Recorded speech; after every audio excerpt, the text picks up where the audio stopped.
안녕하세요. 띵입시입니다. 대입 전형 중에 하나인 학생부 종합 전형에 대해 알아보려 합니다. 영상의 취지는 학종으로 합격하는 학생부 만들기입니다. 학종으로 지원하실 학생분들 참 많으신데 앞으로 만들어지는 영상으로 개성 있는 학생부를 만들어 봅시다. 시작하겠습니다. 학생부 종합 전형이란 학교생활 기록부를 정성적으로 평가하여 선발하는 전형입니다. 정성적으로 평가한다는 것이 다른 전형에 비해 입시 준비하기가 어려운 이유입니다. 학생부 종합전형의 특징에 대해 하나씩 알아보겠습니다. 먼저 학생부에 기재된 교과와 비교과 내용을 모두 평가한다는 특징이 있습니다. 교과 전형과 종합 전형은 완전히 다른 전형인데요. 교과 전형은 내신 성적과 출결 등을 정량화하여 평가합니다. 종합 전형은 교과 성적뿐만 아니라 학교 내 모든 활동들을 정성평가합니다. 다음 특징으로 평가 자료인 학생부는 블라인드 처리가 되어 평가됩니다. 블라인드 항목은 아래와 같습니다. 학종의 세부 전형은 서류형과 면접형으로 나뉩니다. 면접고사를 진행하면 면접형, 그렇지 않으면 서류형이라고 생각하시면 되겠습니다. 몇 년 전부터 자기소개서가 폐지되어 서류형의 선발 인원은 감소되고 있는 추세고 면접형은 증가되고 있습니다. 면접 유형은 서류 기반 면접과 제시문 기반 면접으로 나뉩니다. 서류 기반 면접은 학생부에 기재된 내용의 진위 여부를 확인하는 면접입니다. 제시문 기반 면접은 제시문을 통해 학생의 학업 역량을 평가하는 면접입니다. 마지막 특징입니다.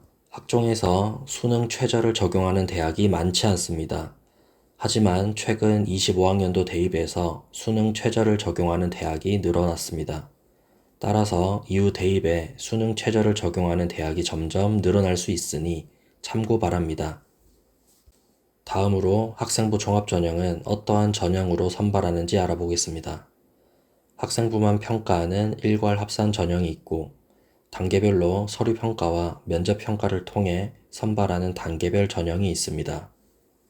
이제 많은 분들이 궁금해하실 학종에 유리한 학생에 대해 알아보겠습니다. 가장 이상적인 학생부로 학생부를 통해 이와 같은 내용이 확인되는 학생입니다.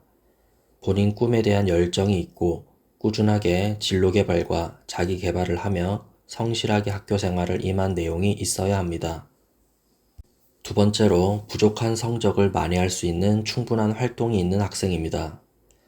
학종은 성적만을 보는 결과 중심의 평가가 아닌 과정을 평가하는 전형입니다.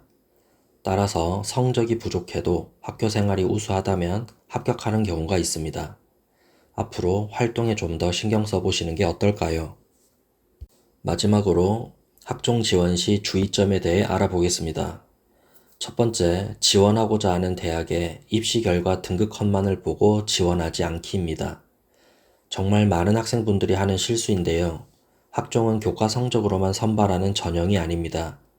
아무리 성적이 좋아도 학종에서 불합격한 경우가 정말 많습니다. 예를 들어 학종 등급 컷이 4등급인데 본인 내신 등급이 2등급이라도 떨어질 수 있는 것이 학종입니다. 다음으로 나의 학생부를 수시로 점검하고 객관적으로 평가하고 보완하기입니다. 앞서 말했듯이 좋은 내신 성적만으로는 절대 학종으로 합격할 수 없습니다. 따라서 남들과는 다른 나만의 학생부를 만들 필요가 있습니다. 다음 영상에서 자세하게 다루겠지만 간단히 설명드리겠습니다. 먼저 진학을 희망하는 대학의 인재상을 확인하기, 진로 희망하는 전공에 필요한 핵심 역량과 관련 활동을 확인하기, 학생부 평가 3대 요소에 대해 공부하기, 위에 맞게 잘 작성되고 있는지 수시로 학생부를 점검하고 평가하고 보완하기입니다. 여기까지 학생부 종합전형 기본적인 내용에 대해 알아보았습니다. 대학 입시는 그 내용이 다양하고 복잡합니다. 하지만 아는 만큼 효율적이고 성공적인 결과를 낼 수 있습니다. 땡입시는 다음 영상에서 찾아뵙겠습니다. 구독과 좋아요는 채널 운영에 큰 힘이 됩니다. 감사합니다.